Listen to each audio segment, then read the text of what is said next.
자, 이제 오늘부터는 우리 마태복음 6장을 한 넉 주 동안 중간에 또 성탄절이 있기 때문에 조금 더 이제 연초도 있고 아마 1월 한 중순까지 6장을 좀 살피도록 하겠습니다. 먼저 좀 5장을 돌아볼까요? 이제 산상수훈을 시작하면서 우리 주님께서는 자신의 사역을 시작을 하면서 주님께서는 자신의 사역의 그 원리, 그 원칙을 설명하셨습니다. 한마디로 요약을 좀 해보자면 뭘까요? 5장을 한마디로 딱 한 단어 혹은 한마디로 요약을 하자면 뭘까요? 그렇죠. 어떻게 하셨습니까? 사랑입니다. 사랑. 결국 율법도 사랑을 지향하고 있었고 우리 주님께서는 여러 가지 것들을 사실은 마태복음 5장에서 말씀하셨지만 결국은 원수를 사랑하라는 말이 그 대표적으로 결국 사랑을 원리로 이 땅을 살아내실 것이고 이 땅을 섬기실 것이다. 사랑을 따라 사는 그 삶의 원리를 주님께서 말씀하여 주셨습니다. 그래서 이제 마태복음 6장에서는 우리 주님께서는 그러면 도대체 어떻게 살아갈 것인가? 도대체 사랑을 원리를 가지고 어떻게 살아가는 것이 옳은 모습인 것인가?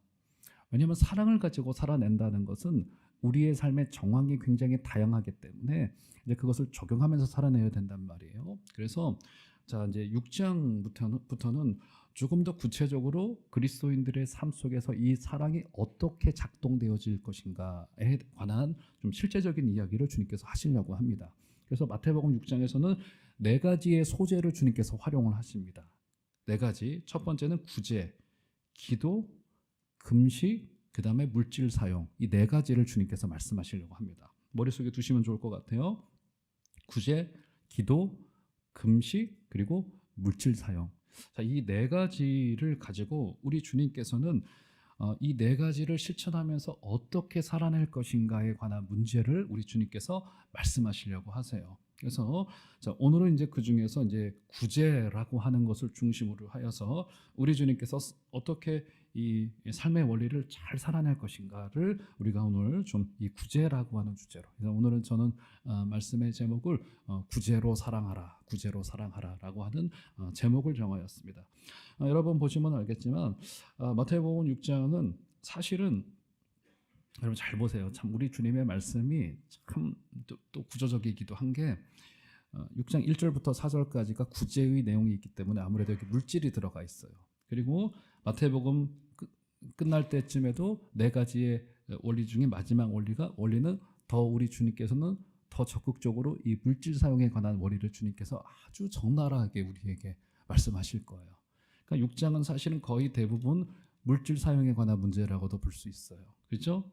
그러니까 사랑으로 이 땅을 살아내는 데 있어서 이 물질의 문제가 우리에게 이 돈의 문제가 얼마나 중요한 것인지 구제하라. 사랑을 실천하기 위해서는 구제하라.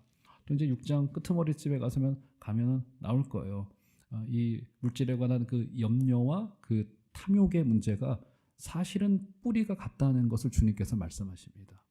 그러니까 절대로 염려라고 하는 것은 물질에 관한 그 염려라고 하는 것은 이렇게 동정받을 감정이 아니라 이것은 탐욕과 사실은 뿌리가 같다는 점을 우리 주님께서 매우 파격적인 선언을 하고 있는 동정받을 감정이 아니라는 거예요. 주님께서는 사실은 하나님에 대한 불신으로부터 온 문제이다라고 하는 것 속에서 이 사랑을 실천함에 있어서 이 물질이 얼마나 큰 비중을 차지하고 있는지를 우리에게 아주 어떻게 보면 방증하고 있는 부분이라고도 볼 수 있어요. 그래서 자, 오늘은 이제 그 중에서 어쨌든 그 이야기는 이제 마지막 네 번째 부분에 가서 조금 더 제가 적나라하게 아주 드리기로 좀 약속을 드리고 자, 오늘은 이제 구제라고 하는 주제를 좀 살피도록 하겠습니다. 당시 바리새인들을 중심으로 경건주의파 운동을 했던 사람들에게는 이 오늘 등장하고 있는 첫 세 가지 구제, 기도, 금식을 아주 당연하게 실천해야 될 경건의 원리로 삼으셨습니다. 그래서 오늘 주님께서도 그 2절에 보시면 너희가 구제할 때라고 말씀하시면서 그때 당시에 구제, 기도, 금식 그들이 시간을 정해놓고 기도하고 시시각각 때로는 금식하고 오늘 본문에 이 구제를 실천하였던 것은 경건한 유대파 사람들이라고 한다면 이 여호와 종교를 가지고 있는 사람들이라고 한다면 누구나 아주 당연하게 실천하는 사실은 삶의 원리였다는 거예요. 굉장히 중요한 원리였었어요. 그러니까 너희가 구제해라, 구제하면 좋다 이렇게 말씀하시지 않고 아주 구제는 너무너무 당연한 것이다라고 말씀하시는 듯이 너희가 구제할 때라고 이렇게 주님께서 말씀하셨다는 것을 알 수 있어요. 자, 그러면 먼저 일단 1절 보도록 하겠습니다. 자, 1절을 보시면 1절은 6장 전체의 서론과도 같습니다. 거의 제목과도 같아요. 한번 6장 1절 다 같이 한 소리로 좀 읽어보도록 하겠습니다. 시작. 사람에게 보이려고 그들 앞에서 너희 의를 행하지 않도록 주의하라. 그리하지 아니하면 하늘에 계신 너희 아버지께 상을 받지 못하느니라.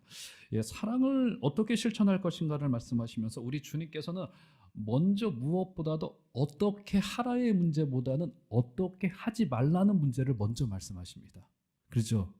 참 우리 주님께서는 지혜로우신 것 같아요. 그러니까 사랑은 사실은 무엇을 할까의 문제라기보다 앞선 것이 무엇을 하지 말아야 되는 문제가 우리 주님께도 중요했던 것 같아요. 너희 의를 사람에게 보이지 않도록 하라. 사랑을 실천하는 데 있어서 우리 주님께서는 그것을 경고하셨던 거예요. 사실 이거 사람과 사람 사이의 관계의 문제에서도 마찬가지 아닐까요? 부부관계의 문제에서도 보면은 지혜로운 남자들은 무엇을 할까의 문제보다는 내가 뭘 하지 말아야 되지가 훨씬 더 이거 사람마다 차이가 있겠습니다만 저는 그렇게 생각이 들더라고요. 무엇을 이거는 하지 말아야 돼. 무엇을 백날 해줘봐야 뭐 하나 하지 말아야 될 것을 하는 순간 공든탑이 와르르 무너지는 것을 제가 가끔 인생 속에 경험을 했는데 부부관계뿐이겠습니까? 다른 형제 자매와의 관계에서도 그 형제를 위해서 내가 무엇을 할까 사실 열심히 지나치면요 늘 열심은 늘 이렇게 과해지는 경향이 좀 있고요 늘 선을 넘는 경향이 있습니다. 근데 정말 중요한 것은 하지 말아야 될 것을 절제하고 인내하는 것이 정말로 그래서 그 사랑장에서도 사랑은 제일 먼저 뭐가 등장합니까? 사랑을 정리하면서 바울이 사랑은 뭐라고요? 네, 오래 참고 사랑은 오래 참는 일이에요. 계속 참는 일입니다. 내가 하고 싶은 것을 절제하고 하지 말아야 될 것을 하지 않는 것이 이 경건의 훈련이에요. 사랑은 오래 참는 겁니다. 오래 참는 거.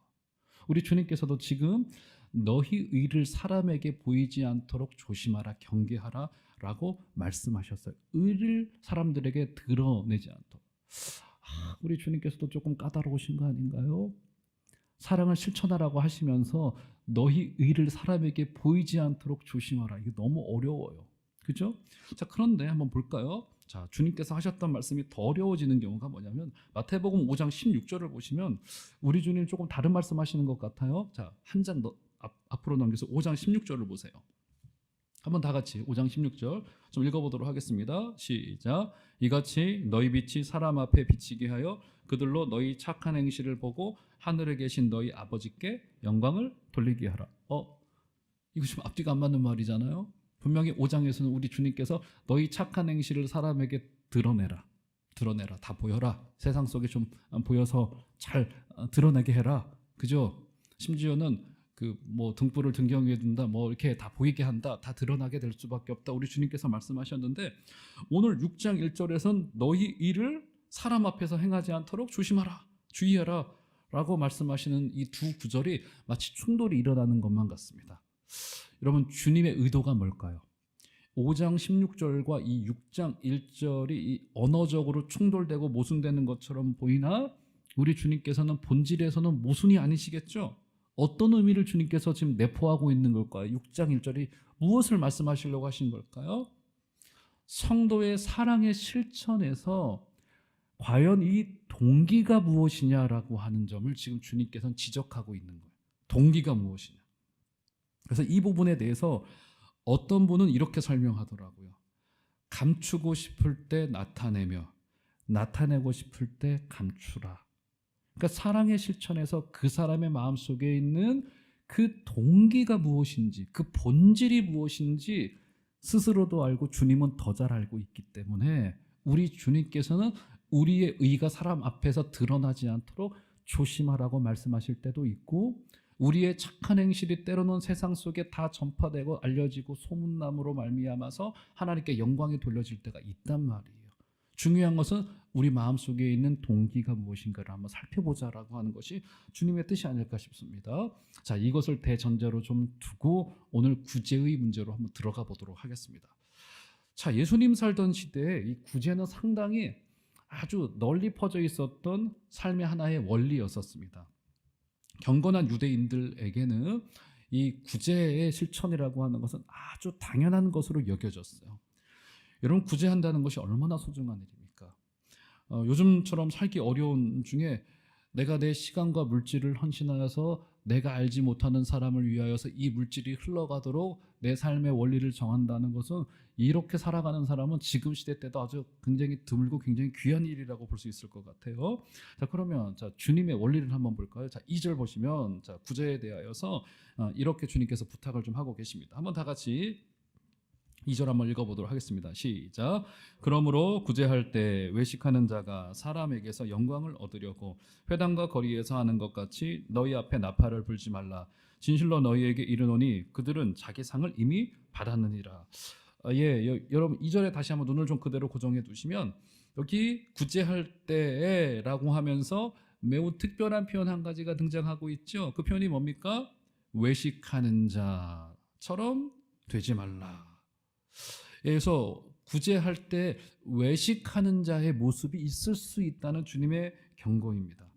자, 일단 여기서 이 외식자, 외식이다, 외식하는 자라고 하는 말의 그 원어의 의미는, 이 연극 배우가 무대 위에서 이렇게 이 연극을 하다라고 하는 그 뜻을 가지고 있습니다. 연극 배우라고 하는 뜻을 가지고 있어요. 여러분, 당시 외식자들이 어떻게 구제를 했다고 합니까? 2절 다시 보시면, 외식하는 자가 사람에게서 영광을 받으려고 회당과 거리에서 하는 것 같이 너희 앞에 나팔을 불지 말라. 진실로 너희에게 이르노니 그들은 자기 상을 이미 받았느니라 하면서 외식자들이 구제할 때 시장 어귀에서 나팔을 불었다고 이야기를 합니다. 그렇죠. 나팔을 불었대요. 그것을 알렸다는 겁니다. 근데 이 행위는요, 그때 당시에 아주 널리 퍼져 있었던 행위였다고 해요. 지금처럼 뭐 SNS가 있는 것도 아니고 뭐 게시판이 있는 것도 아니고, 그죠? 그래서 나팔을 불러서 특정의 소리를 내서 가난한 자들이 시장으로 전부 다 모여들어서 지금 여기서부터 구제가 벌어집니다라고 하는 것을 알리기 위한, 지금으로 말하면 카톡의 기능을 했던 거예요. 카톡으로 다 내리잖아요. 여기 구역자님들께 교회에 이런 큰 행사와 중요한 행사가 있습니다. 몇 시까지 오세요. 때로는 주보에 광고를 해서 광고에서 알리지 않습니까? 똑같은 기능을 사실은 했던 거예요. 이게, 그죠? 했던 겁니다. 이것은 필요한 것이었었어요. 필요한 부분이 있었습니다. 그러니까 거리에서 빵이 필요한 사람들을 불러 모으기 위해서 나팔을 불었단 말이에요. 나팔을 불렀던 그 행위의 의도와 동기가 선했다라고 한다면 나팔을 부는 행위 자체는 크게 문제될 것이 없었어요. 근데 우리 주님께서는 지금 나팔을 불지 말라고 합니다. 왜냐하면 거기에 2절에 등장하고 있죠. 사람에게서 영광을 얻으려고 하는 숨은 의도가 있었기 때문에 주님께서는 너희들 나팔을 불지 말라고 말씀하셨던 거예요. 그러니까 그들을 어떻게 불렀다고요? 외식하는 자라고 불렀습니다. 처음에는 이 외식하는 자가 웅변가라고 하는 뜻이 있다가, 이것이 세월이 지나가면서 주님의 시대 때는 연극의 무대 위에서 연극을 하는 연극 배우를 뜻하는 단어라고 합니다. 그러니까 지금 외식하는 자들은 이 세상을 일종의 무대로 여기는 사람들이에요. 거기에서 자신들은 굉장히 특별한 역할을 하고 있고, 그리고 자신들의 참된 정체를 숨기고 거짓 정체로 가장하여서 다른 사람인 척하면서 구제를 하고 있다는 주님의 지적인 거예요. 그러니까 지금 이 사람은 본인의 모습을 숨기고 다른 사람인 척 연극을 하면서 이 땅을 살아내고 있다는 거예요. 그렇죠? 그럼 이 사람이 지금 무엇을 속이고 있는 겁니까? 어떤 걸 속이고 있다는 말일까요? 전체의 내용과 좀 이따 후반부쯤에서 여러분들에게 설명을 드리겠지만, 무엇을 속이고 있냐면, 내가 먼저 하나님의 은혜가 필요하고 내가 구제받아야 될 존재라고 하는 사실을 숨기면서 구제하고 있다는 거예요. 제가 조금 이따 이제 구제에 대한 그 원어의 의미를 좀 구약과 연결해서 설명을 좀 드릴 텐데, 이 구제는 그래서 기독교의 실천에서 굉장히 중요한 것이, 구제의 본질에는 구원과 연결되는 부분이 있고, 그리고 구제를 하는, 특별히 우리 종합자립교회도 지금 연말에 구제를 많이 했거든요. 뭐 우리 주민센터 통해서도 했고, 우리 학교와 우리 총회에 또 어려운 우리 바자회를 하고 난 수익금을 그렇게 전액을 돌리기도 했고, 우리 구제를 지금 1년 연중에도 꽤 많이 내외적으로 특별히 이제 우리 교회 밖으로 꽤 많이 하고 있고 때로 선교도 일종의 구제라고도 볼 수 있거든요. 여러 가지 이제 구제 행위를 했단 말이에요. 왜 교회가 우리가 가진 자원을 나누고 함께하는 그 일이 필요합니까? 이 구제 속에 담겨져 있는 굉장히 중요한 구원론적인 관점이 있기 때문이에요. 우리도 누군가의 도움과 손을 내미심이 아니었으면 우리도 절대로 구원받지 못했고 죄의 나락에 빠져 있었고 죽을 수밖에 없었던 존재였는데 우리도 누군가가 우리를 구제하여 준 거예요. 그렇기 때문에 성도가 이 구원의 역사, 이 구원론적인 관점에서 누군가를 구제할 때 우리 마음의 태도는 뭐냐면, 그렇지, 이 구제를 하면서 나도 누군가, 그 누군가가 누굽니까? 바로 우리 주님 예수 그리스도께서 우리에게 손을 내밀어 주셔서 내가 구원받았고 구제받았다라고 하는, 구원받았다라고 하는 그 감격을 가지고 구제로 나가는 거예요. 그러니까 절대로 구제라고 하는 게 내가 자원이 넉넉하기 때문에 마치 무엇인가를 하사하듯이, 이것이 이제 흔히 내가 뭔가 은혜를 베풀어 주는 거예요. 은혜를 베풀어 주는 듯이 내가 너에게 충분히 자원이 있으니까 무언가를 줄게, 내가 가지고 있는 것의 일부를 줄게 라고 하는 태도는 구제의 관점에서는, 기독교의 관점에서는 아니라는, 구원론적인 관점에서는 아니라는 거죠. 그러니까 지금 외식하는 자는 자신이 아닌 사람으로 살아가는 자들인데 스스로 은혜가 필요 없는 자, 나는 늘 은혜를 베푸는 자, 은혜를 나누는 자라고 하면서 지금 사람에게서 영광을 얻을, 여러분 사람이 영광을 돌릴 분은 오직 누굽니까? 오직 하나님 뿐이에요. 그런데 사람에게서 영광을 얻으려고 했다는 그들의 마음속에 그들은 스스로 하나님 비스무리하게 되고 싶어하는 마음의 욕구가 사실은 구제를 실천하는 데 있었던 마음의 동기였다는 거예요. 우리는 인생의 단 한순간에서라도 절대로 잊어서는 안 되는 것 중에 하나가 은혜가 필요한 존재라고 하는 사실이에요. 그래서 지금 여기서 연기자가 연극 무대에 올라가서 연기하듯이 인생을 살아내고 있다는 거예요. 그러니까 연기자는 자신의 삶을 사는 게 아니죠. 다른 사람의 삶을 가면을 쓰고 살아가는 것이 이제 연기자이고 연극 배우인데, 결국 구제하는 데 있어서 그들이 그렇다는 거예요. 굉장히 무서운 것이죠. 무엇인가 열심히 종교 활동을 하고 하나님 원하시는 활동을 하고 있는 것만 같은데 사실은 그것이 내가 스스로 은혜가 필요 없는 존재라고 하는 사실을 스스로에게 계속 각인시키는 일들을 하고 있다는 것에 대한 우리 주님의 경고인 거예요. 우리가 그렇지 않습니까? 사람이 사람을 속이고 사는 것도 굉장히 피곤하고 무서운 일인데요. 그죠? 제가 그 몇 해 전에 그 한 OTT에서 했던 그 드라마 중에 하나가 뭐냐면 안나라고 하는 드라마예요. 그렇게 막 그 드라마가 막 재밌지는 않습니다. 굉장히 유명한 여배우가 나온다고 해서 그것 때문에 잠깐 이제 이렇게 넘기면서 봤는데, 여러분 나중에 한번 뭐 꽤 사회적인 메시지도 있기 때문에 늘 좀 볼만합니다. 근데 끝은 굉장히 비극으로 끝나요. 중간중간에 조금 뭐 하여간 유쾌한 드라마는 아닙니다. 시종일관 굉장히 무겁고 좀 즐겁지 않은 드라마라 저도 이제 그런 거가 막 보고 싶지는 않은데, 아예 거기 나온 여배우가 좀 유명한 분이어서 보기 시작했는데 굉장히 흥미로웠어요. 리플리 증후군을 다루고 있습니다. 한 여고생이 집안이 어려워요. 그때로부터 대학 입시도 실패가 되고 굉장히 이제 탁월한 이제 모습을 가지고 있는데도 인생이 풀리지가 않는 거예요. 그러면서 그때로부터 마치 다른 사람인 것처럼 행동을 하고 대학도 입학한 것처럼 행동을 하다가 인생 전체가 속이는 인생이 됩니다. 나중에 거부와 결혼하게 되어지고 속이는 인생을 가지고 교수의 자리까지 올라가게 됩니다. 사회적인 명성도 얻어지게 되고요. 끝내는 결국 파멸에 이르게 되어지는 굉장히 끔찍한 내용을 가지고 있어요. 그죠? 그죠? 그러니까 요즘 이제 현대인들이 가지고 있는 이 성공에 대한 그 욕구 뭐 이런 것들을 좀 보여주고 있는 굉장히 조금 어두운 드라마라고 볼 수 있을 것 같아요. 그러니까 사람을 속이고 살아가면서 그 여배우가 겪는 마음의 갈등, 내적인 그 괴로움들이 너무너무 적나라하게 드러나고 있어서 참 뭔가 좀 사회적인 메시지가 있는 드라마였구나, 저는 그렇게 생각을 하고 좀 봤습니다만, 하물며 하나님 앞에서는 어떻겠습니까? 그죠? 지금 하나님 앞에서 이 사람이 은혜가 필요 없는 존재라고 하는 사실을 가장하면서 숨기면서 종교 활동을 하고 교회를 섬기고 심지어 구제까지도 했었던 것을 보게 되는 겁니다. 복음은 계속 우리의 마음의 중심에 그분이 계신가를 계속 질문해요. 하나님의 영광을 위하여 하는 거야? 하나님이 우리 마음의 중심에 있는 거야? 그분이 우리의 공동체 속에 최고인 분이 되신 거야? 라고 하는 질문이 우리 가운데 복음으로 인하여서 계속 질문받고 있는 거예요. 계속.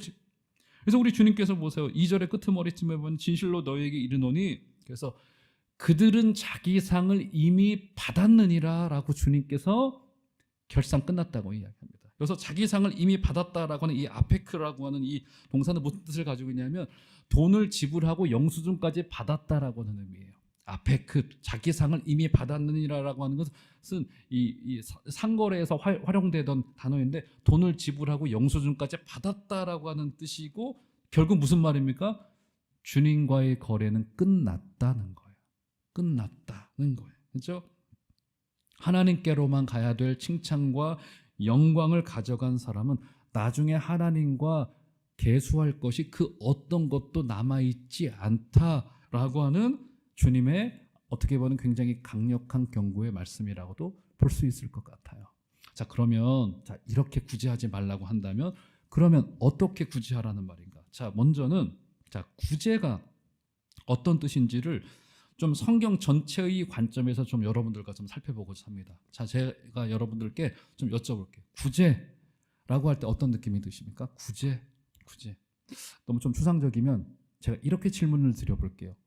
내가 예를 들어서 오늘 주보에 이번 주 구제 받는 자 명단 우상현 이렇게 이름이 적혔어요. 아니면 구제 받는 자 명단에 강영숙 권사 이렇게 이름이 적히셨어요. 여러분 이름이 적히셨어요. 주보에. 이번 주 광고가 된 겁니다. 여러분 어떻게 느껴지실까요? 아마 그렇게 유쾌하지 않으실 거예요. 뭐 내가 구제를 받는다고? 유쾌하지 않아요. 구제하는 건 유쾌한데 구제라고 하는 말 자체가 그리 유쾌하지 않아요. 내가 얼마나 모질이길래 구제까지 받아야 돼? 이 느낌이 굉장히 강합니다. 사실은 그래요. 그래서 구제 헌금 이 말이 굉장히 부정적이에요. 하는 건 구제 헌금을 하는 건 굉장히 자랑스러운데 내가 구제를 받는다? 굉장히 조금 때로 모욕적으로 듣는 분도 계시고 그런단 말이에요. 이게 구제에 관한 이 선한 전통이 사실은 성경적으로 정립되어 있지 않기 때문에 물질을 내는 것도 어려워하고 내어진 물질이 구제 헌금으로 나에게 다가온다. 내가 어려워졌을 때 다가온다. 굉장히 이것은 특별히 이 자본주의 시대 때 굉장히 때로는 모욕적으로 느껴지기도 한단 말이죠. 그죠? 여러 가지의 복합적인 내용들이 여기 담겨져 있는데 그 이유 중에 하나가 뭐냐면 구제에 관한 성경적인 관점이 정리되지 못했기 때문입니다. 그렇죠? 자, 일단 구제에 해당하는 헬라 말이 엘레모수네라고 하는 말인데요. 이것은 자비와 연민의 행위를 주로 뜻했다고 합니다. 그때 당시의 표현에 의하면. 이 표현은 그 어떤 단어보다도 구약적인 색채가 굉장히 강한 단어예요. 자비와 연민의 행위를 뜻하고 있는데 그 대표적인 구절 한 구절을 좀 보도록 하겠습니다. 시편 103편 8절을 보시면 이 기록이 있어요. 자, 한번 다 같이 한번 저게 바로 어떻게 보면 엘레모수네라고 하는 그 단어를 뜻하고 있는 그 한 절이라고 볼 수 있는데 한번 다 같이 한번 읽겠습니다. 시작. 여호와는 긍휼이 많으시고 은혜로우시며 노하기를 더디하시고 인자하심이 풍부하시도다. 저 장면은 어떤 장면입니까? 이스라엘 백성들을 애굽으로부터 출애굽시키신 하나님의 마음의 동기를 저렇게 시편 가운데 여러 군데서 기록해 놓고 있어요. 여호와는 긍휼이 많으시고 은혜로우시며 노하기를 더디하시고 인자하심이 풍부하시도다라고 하면서 모세를 통하여 이스라엘을 애굽으로부터 구원시키는 데 있어서 하나님이 가지셨던 마음의 동기와 마음의 내용이 바로 시편 103편 8절인 거예요. 하나님의 불쌍히 여겨주심이 있었다는 거예요. 바로 구제의 중심에 있는 것이 바로 저 구원론적인 관점인 겁니다. 구원론적인 관점인 거예요. 하나님께서 이스라엘을 인자하게 대하시고 긍휼로 대하셨듯이 이제 우리 성도들도 동일한 심정으로 살아가도록 요청받고 있는 거예요. 그것을 실천하는 가장 적극적인 행위 중에 하나가 바로 구제라고 하는 행위인 거예요. 이게 구제의 기본입니다. 사랑의 기본 정신인 거예요. 그래서 먼저 아주 세심하고 자세하게 사랑받았음을 인정하는 것으로부터 시작되는 거예요. 그러니까 구제가 왜 중요하냐면 이 마음의 동기가 중요한데, 그래서 구제는 저는 일종의 신앙 고백이라고 생각을 합니다. 우리가 교회로서 개인으로서 구제를 하면서 뭘 확인하는 거예요? 그렇지, 내가 구제받은 자지, 내가 구원받은 자지. 이 신앙 고백을 하는 거예요. 왜 하나님께서 구약의 성도들에게 그렇게 물질을 나누라고 했고, 왜 신약의 성도들에게도 더 적극적이고 더 자세하게 이 세심한 마음을 가지고 물질을 나누도록 하는 걸까요? 우리가 이 행위를 하면서 내가 어디로부터 지금 이 자리에 앉아 있는가를 확인하는 거예요. 이 굉장히 중요한 저는 신앙 고백의 그러니까 내가 자원이 넉넉하기 때문에 내가 충분히 할 수 있기 때문에 구제한다. 아니요, 절대로 그렇지 않아요. 절대로. 그렇죠? 그래서 사실은 그래서 이 표현도 조심해야 돼요. 교회가 뭐 누구를 도와준다, 그죠? 뭔가를 이렇게 하사해 준다, 이런 표현들로 오해가 될 수. 뭐 도와주는 거긴 맞죠, 행태적으로는. 그런데 그것이 아니고 사실은 함께 하는 것이고, 그러니까 위로부터 아래로 우리가 무언가를 뭐 내려보내 준다, 뭔가 자원이 있기 때문에 해준다라고 하는 차원이 뭔가를 하사한다는 색채가 강하죠? 그렇지 않고요. 구제에 순종하는 교회의 자세는 우리의 구원에 관한 신앙 고백이 여기에 담겨져 있기 때문이에요. 내가 하나님의 은혜가 아니었다면 구원받지 못했고 나도 구제받았으니, 우리가 구제라고 하는 성경이 우리에게 기록해 놓은 순종하라는 것을 행하면서 그렇지, 내가 이 마음을 가지고 구원을 받았지 라고 하는 신앙 고백으로 들어가게 되는 거예요. 그렇기 때문에 때로는 우리가 구제를 할 수도 있고요, 구제를 받을 수도 있고요. 그렇죠? 때로는 구제해야 되는 거고요, 때로는 구제받을 위치에 있을 때 우리는 기쁘게 구제를 받으면서 그렇지, 우리는 지옥불로부터 구원받았는데, 그렇죠? 그럼 부끄러움이 없는 거잖아요. 그렇게 구원받은 거잖아요. 구원을 부끄러워하신 분은 없잖아요. 구제도 마찬가지예요. 구제받는 것에 대해서 부끄러워하지 마시고, 사랑하는 성도 여러분, 우리 종합제일교회 건강한 구제의 문화가 우리 가운데 뿌리 내려지시는 은혜가 있기를 주 이름으로 축원드립니다. 자, 그러면 구제를 실천을 해야 될 텐데, 마지막 부분으로 가면서 어떻게 구제를 실천할 것인가의 실천적인 조언도 오늘 본문에는 들어가져 있습니다. 한번 볼까요? 그러면 구제할 때 마음의 동기, 내가 구원받은 자라고 하는 구원을 확인하는 구원의 행위였다라고 한다면 조금 더 실천적으로 보도록 하겠습니다. 성경이 기록되어져 있죠. 3절 보시면 3절 다 같이 3, 4절 한번, 2절 다 같이 한번 읽겠습니다. 시작. 너는 구제할 때 오른손이 하는 것을 왼손이 모르게 하여 내 구제함을 은밀하게 하라. 은밀한 중에 보시는 너의 아버지께서 갚으시리라. 이것이 구제를 실천하는 대원리라고 합니다. 오른손이 하는 것을 왼손이 모르게 은밀하게 이것을 행하라고 합니다. 이것이 일단 어떤 뜻을 가지고 있을까요? 여기서도 오른손 왼손이 등장하죠. 제가 지난주였나요? 지지난주였나요? 오른손 왼손 문제를 말씀드렸죠. 구약 성경을 다시 인용하지는 않겠습니다만, 오른손은 대체로 일하는 손이고요, 구약의 의미에서 오른쪽은 영광과 책임의 자리를 가지고 있습니다. 오른손은 더 강한, 또 하나님의 능력을 상징하고 있어요. 더 강하다는 의미를 가지고 있습니다. 오른손이 하는 일을 왼손이 모르게 하래요. 그렇죠? 어떤 의미를 가지고 있는 거죠? 구제의 첫 번째 실천에 굉장히 중요한 대원리 첫 번째 뭐냐면, 먼저 더 많은 복을 받은 자들에게 더 무거운 책임이 있다는 겁니다. 굉장히 중요한 원리예요. 더 많은 복을 가진 자가 더 큰 책임이 있는 것이 맞아요. 그죠? 오른손은 왼손을 위하여서 일하는 겁니다. 이 굉장히 중대한 원리 중에 하나입니다. 여러분, 어떤 사람에게는요, 선천적인 지혜와 지력이 있습니다. 그 사람에게는 공부가 세상에서 제일 쉬웠어요. 이런 분도 계시고요. 어떤 사람은요, 태어나 보니까 아버지가 이건희예요. 그죠? 태어나 보니까 아버지가 금수저 물고 태어난단 말이에요. 그리고 예수를 알게 됐어요. 거기에는 분명히 오른손으로서의 책임이 있습니다. 하나님은 분명히 많은 것을 허락받은 자들의 모습을 살피실 거예요. 우리 종암제일교회도 이 어려운 시대 때 지금까지 하나님께서 교회를 부흥시키시고 안정되게 해주셨다라고 한다면 더 많은 책임감을 가지고 더 많이 구제하고 더 많이 선교하고 더 많이 물질을 흘러보내는 복된 여러분들 되시기를 주의 이름으로 축원드립니다. 이 더 많이 복을 받은 자가 더 큰 책임이 있는 것이 당연하다. 첫 번째 구제의 원리라고 하는 겁니다. 두 번째 원리. 그렇기 때문에 오늘 본문에로부터 파생되어진 두 번째 구제할 때 실천적인 조언은, 그래서 구제할 때 절대로 약한 자에 대한 배려를 잊지 마셔야 된다는 겁니다. 지식이 선하게 활용되도록, 이 물질이 선하게 활용되도록 지혜를 구하셔야 됩니다. 강한 자는 대체적으로 약한 자의 마음을 다 헤아리지 못해요. 부한 사람들은요, 여유가 있는 분들은요, 가난한 자들의 그 세심한 그 아픔을 알아채기가 굉장히 힘듭니다. 이 선한 걸 잘해요. 그래서 여러분, 이게 재밌는 그 원리 중에 하나가 뭐냐면, 운동선수 출신이 예를 들어서 운동선수의 완전히 초 A급 뭐 마이클 조던도 지금까지 한 번도 농구 감독을 안 했잖아요. 본인이 안 한다고 했어요. 잘한 겁니다. 초 A급 선수들은요, 이 선수가 왜 못하지를 잘 이해하지를 못한대요. 그냥 이렇게 차면 되는데, 공 차면 되는데. 그렇죠? 강한 자는 약한 자의 그 아픔을, 그 세심한 아픔을 구체적으로 알아내고 캐치해내기가 굉장히 힘들어요.